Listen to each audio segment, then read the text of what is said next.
करते आईन संगत हवा कथा जदि कलाहांडी पुलिस आसूची भुवनेश्वर ताहले एमएलए क्वार्टर को जदि पशिबा चाहूँगी एमएलए क्वार्टरटा एमएलए ना अच्छी एमएलए ना कौन केस है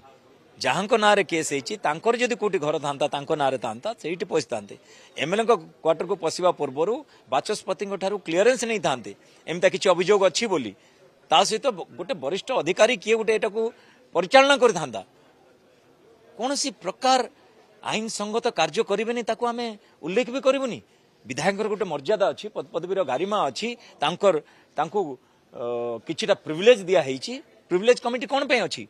एइथिपाई कि विधायक ना अनेक राजनीतिक षड्यंत्र हुए अनेक कथा हुए अनेक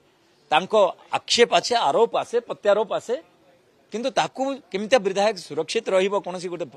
फॉल्स एलिगेशन सेइथिपाई एई प्रावधान अच्छी प्रिविलेज अच्छी से प्रिविलेज को भी उल्लंघन करदेव आमर मांग है जोटा आईन संगत सेटा कर आईन को भंग करनी सरकार अच्छी बोली यही जो आक्रोशमूलक कथा जोटा